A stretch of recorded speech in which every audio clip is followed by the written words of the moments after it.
So today we are starting our study on the Gospel of Luke. Now first we're going to talk about the author of the book, Luke. Who was he and why did he write the books? Now interestingly, Luke was a doctor. We didn't know that. In Colossians they talk about him being a physician. He was a doctor, he was an educated man. Secondly, he was of Greek heritage. He was a Greek. They believe that he is from Syria. So, as you know, the Greeks have a heritage of liking artistic things and detail. And you can see that in his book as well. You can see he's an educated man. The language that he uses is rich. And you can see that he likes detail. Now, there are two things about the Gospel of Luke that I personally love. The first thing is that Luke had never actually met Jesus. He wrote one of the four most important books in the New Testament, but he never met him. Now, that's amazing.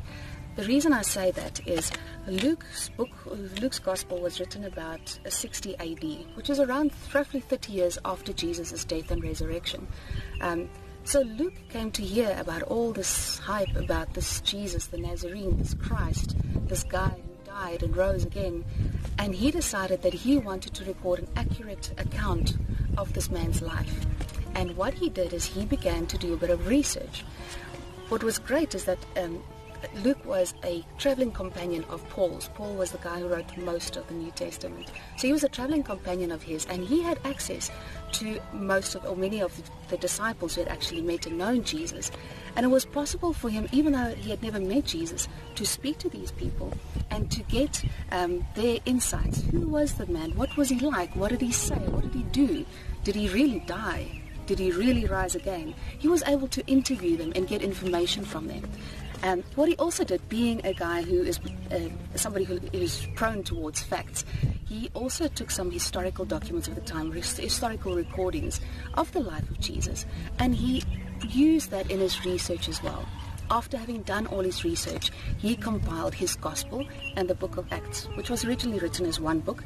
It was later separated into two, the first being all about Jesus, the Christ when he was alive, the second being about the start of the early church. So Luke's two books are what we can refer to as two historical accounts, or two accurate historical books in the New Testament, which makes it different from most of the others. The others are personal encounters and all that sort of thing.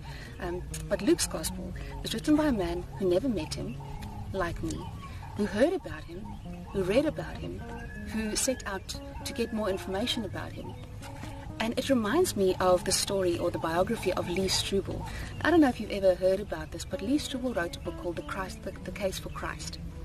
Now, he started off being agnostic, and his mission, or he was challenged to disprove the existence of Jesus and to disprove that he was, in fact, the Son of God, which he did. Full-heartedly, he absolutely did that. He tried to prove that Jesus never died, that he was almost dead when he was buried, that maybe he rose thereafter, that sort of thing. So he spoke to medical doctors to get more information about being crucified and what that all entailed. And is it possible to still be alive when you're buried? And he did a great deal of research. He went into detail about the original scripts. This guy really went into a huge mission to get all the facts that he possibly could to prove that this whole Jesus thing was not accurate, it's not real. And even if the guy did live, or he was real, he most definitely wasn't the Son of God. That is what he was trying to prove. And having done all this research, tons and tons of research, he came to a point where he looked at all this research and he realized and said to himself and to his family, his wife who was a believer, he too could do nothing else but believe.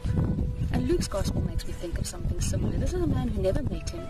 He put the facts together, and having done that, he too could believe in this Jesus who was the Christ, the Son of God. That's the one thing about Luke I love. It is written by a man who never met him, just like me and you, who was exposed to information, who went on to a mission to get information, and at the end of that, he too had to say, I can do nothing but believe. So that is what I love about Luke. That's the first thing.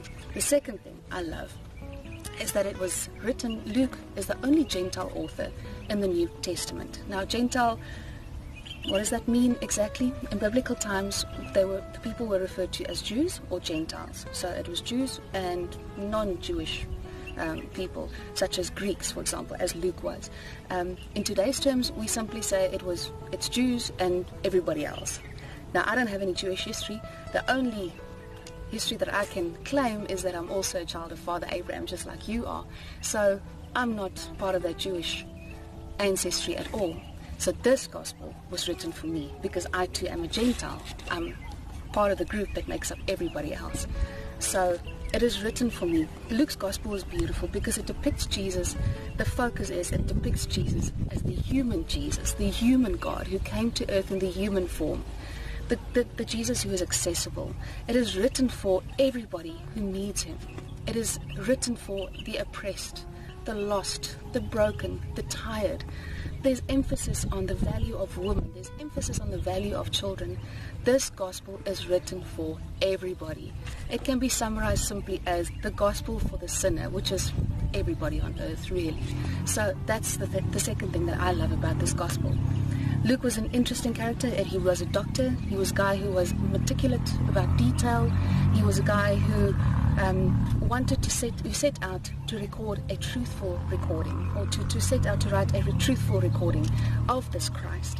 And that is what I love about it. If you are looking for a historical document, one that you can trust in the New Testament is the book of the Gospel of Luke and the book of Acts, which was written by the same guy. His mission was similar to mine and yours today. I want to find this Jesus. I want to know who he is. I want to know what this hype is all about. And when you do that, and when you investigate, because God is not afraid of your investigation at all. He's not afraid of mine. He knows that by the end of it, you are going to be able to say too, that you can do nothing but believe. So there's a little bit of information on the author of the Gospel of Luke before we start our deeper study going into the book. It's great to know who wrote it, why it was written, and it's great to know that it has so much truthful backing, so much historical backing. Sometimes you read scripture and you feel, this doesn't make sense to me, but this book was written for me, and it was written for you especially. So till next time, enjoy your study of the book of Luke.